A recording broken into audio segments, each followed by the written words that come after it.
అనగనగా ఒక మధ్యతరగతి కుటుంబానికి చెందిన ఒక అమ్మాయి అదే ఊర్లో కూలి పని చేసుకునే ఒక అబ్బాయి. అమ్మాయి ఊర్లో ఉండి చదువుకున్నంత కాలం ఇద్దరు చాలా హ్యాపీగా ఉన్నారు. కానీ ఎప్పుడైతే అమ్మాయి సిటీకి వెళ్ళిందో మొత్తం రివర్స్ అయిపోయింది. అసలు ఈ కథ ఎక్కడ మొదలైందంటే అమ్మాయిది అబ్బాయితో ఒకటే ఊరు. మనోడు చదువుకోవాల్సిన టైంలో గాలి తిరిగి తిరగడం వల్ల చదువు షెడ్కి వెళ్ళిపోయింది. ఇంకా డైలీ ఒక పని నేర్చుకుని ఆ పని చేసుకుంటూ ఉంటున్నాడు. అదే టైంలో ఈ అమ్మాయి పరిచయం అయింది. ఈ అమ్మాయి మనోడికి ఎలా పడింది? ఈ అమ్మాయి ఏదైతే కాలేజీలో చదువుకుంటుందో ఆ కాలేజ్ ముందర మనోడు ఏం చేసేవాడు, బండి రేసింగ్లు ఇచ్చుకుంటూ వెళ్ళేవాడు. అది చూసి ఈ అమ్మాయి పడిపోయింది. అమ్మాయి ఊర్లో ఉన్నంత కాలం మనోడు ఆ అమ్మాయిని చాలా బాగా చూసుకున్నాడు. ఎంత అలా అంటే మనోడు వాళ్ళ అమ్మ వంట చేయడానికి ఆయిల్ ప్యాకెట్ లేదరా కొడకా అంటే అది పట్టించుకుంటూ మానేసి అమ్మాయికి 200-300 ఎట్టి చాక్లెట్ కొనేవాడు. ఆ అమ్మాయి వద్దన్నా గానీ ప్రతిదీ తీసుకెళ్లి దోసేసేవాడు. మనోడు పాయింట్ ఆఫ్ వ్యూ లో ఆ అమ్మాయిని అంతలా చూసుకున్నాడంటే ఈ భూ ప్రపంచం మీద నాలాంటి ప్రేమికుడు ఇంకెవడో ఉండడని చెప్పేసి కింద నుండి పై దాకా దోసేసాడు. ఆ తర్వాత ఈ అమ్మాయి పై చదువుల కోసం సిటీకి వెళ్లి హాస్టల్లో ఉండి చదువుకుంటుంది. ఫస్ట్ లో కొన్ని నెలలు ఇద్దరు మాట్లాడుకున్నారు, బాగానే ఉంది. ఆ తర్వాత నుంచి అమ్మాయి సరిగ్గా ఫోన్ కి రెస్పాండ్ అవ్వట్లా. ఒకవేళ ఫోన్ మాట్లాడినా గానీ నాకు స్పెషల్ క్లాసులు ఉన్నాయని చెప్పేసి వెంటనే ఫోన్ కట్ చేసేసేది. మెసేజ్లు చేస్తే అమావాస్య పౌర్ణమికి ఒక రిప్లై ఇచ్చేది. ఇంకా మనోడు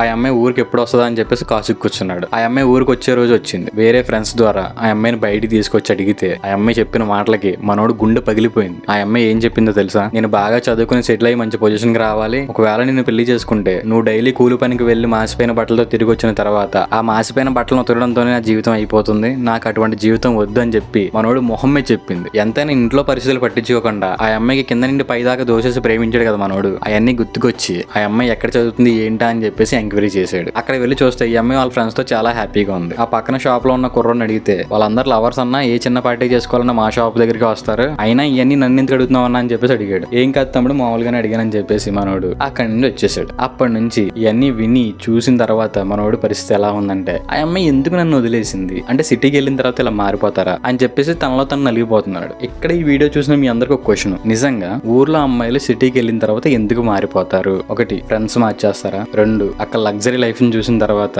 వీళ్ళే మారిపోతారా? లేదంటే ఈ స్టోరీలో అమ్మాయిలాగే వేరే కారణాలు ఏమని చెప్తారా? మీ ఉద్దేశంలో మీరేమనుకుంటున్నారు కామెంట్ లో రాయండి. ఎందుకంటే అమ్మాయిలు ఇలా ఎందుకు మారిపోతారా అని చెప్పేసి తెలియక చాలా మంది అబ్బాయిలు జీవితాలు నాశనం చేసుకుంటున్నారు. మీ ఉద్దేశం ఏంటో కామెంట్ లో రాయండి. మంచిది.